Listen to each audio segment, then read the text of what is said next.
Now, on its face, this would appear to be a major reversal of the administration's position.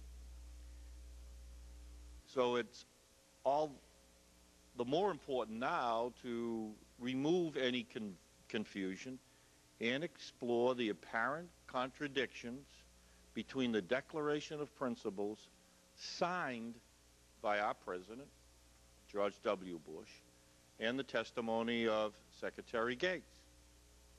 We will reissue our invitations to the administration once more in an effort to achieve definitive clarity for the American people. This is just simply too important an issue, given the past 6 years and our involvement in Iraq. Our witnesses today will address at least 4 main questions.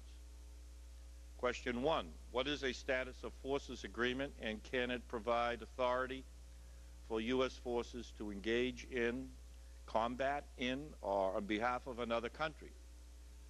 Dr. Douglas Macgregor, a retired Army colonel with a distinguished record in both combat leadership and military strategy, and someone who has negotiated, served under, and implemented status of forces agreements, will focus his testimony on that question.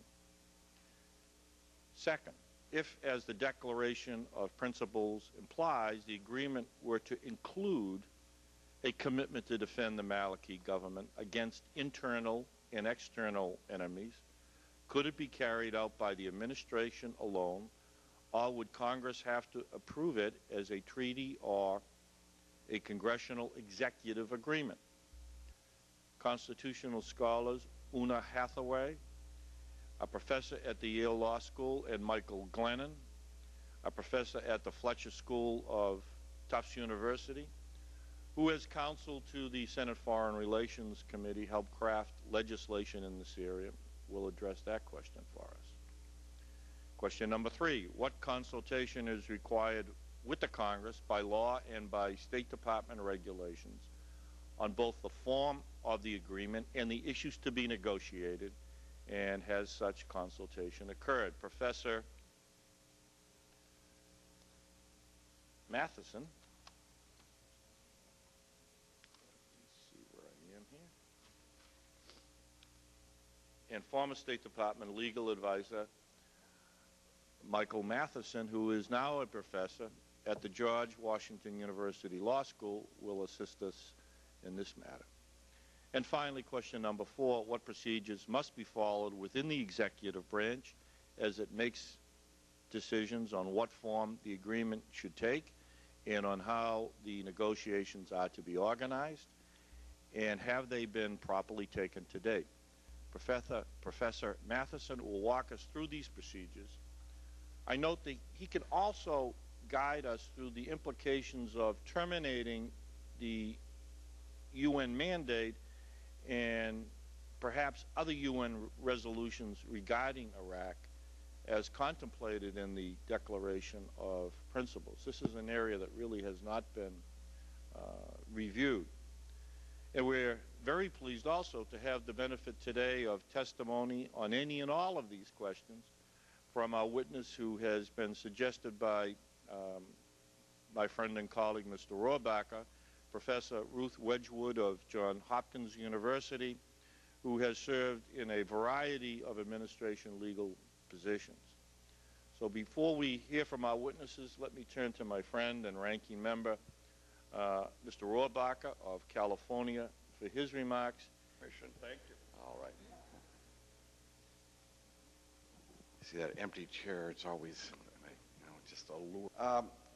Mr. Chairman, I have supported the Iraqi war from the beginning, and I continue to support our efforts to ensure that we accomplish those things in Iraq which will permit us to have an honorable exit from that conflict rather than a retreat and a defeat from that conflict, which I believe would have serious consequences, long-term consequences for the security of the United States as well as the stability of the entire Middle East. With that said, I also support the Constitution of the United States and what it says about the role of the United States Congress, it is unacceptable, Mr. Chairman, that you, the chairman of this Oversight Committee, had to find out about a bilateral security agreement and the negotiations that were going on between the United States and Iraq by reading it in the newspaper.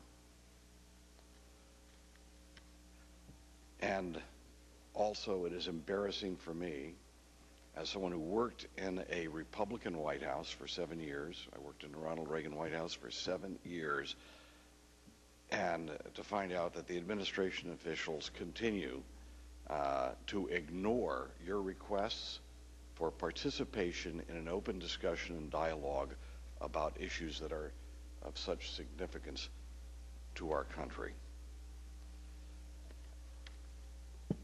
This attitude breeds mistrust on the part of Congress, and it undermines the public's trust in this administration.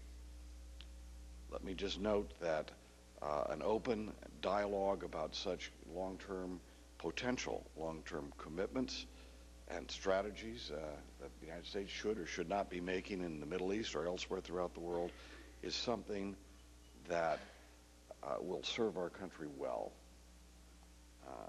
If the people of the United States believe that there are deals being reached behind closed doors and that there hasn't been proper discussion, we would not have the public support necessary to be successful.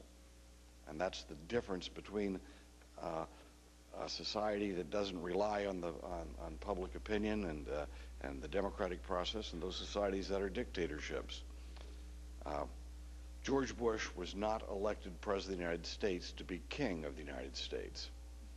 There are 3 separate branches of government, equal branches of government. And while we recognize that the executive branch does have a lion's share of the responsibility in foreign policy, there is an important role for the Congress of the United States, and that I do not see that this president is respecting the constitutional authority and duties that we have as members of Congress, and that is demonstrated by the fact that today we don't have someone here from the administration, and have not had in our hearings before, a representative here to have some dialogue about what should be the goals in Iraq and what is trying to be accomplished in these negotiations. Let me note that this administration had negotiations with Mexico over something called the Totalization Agreement.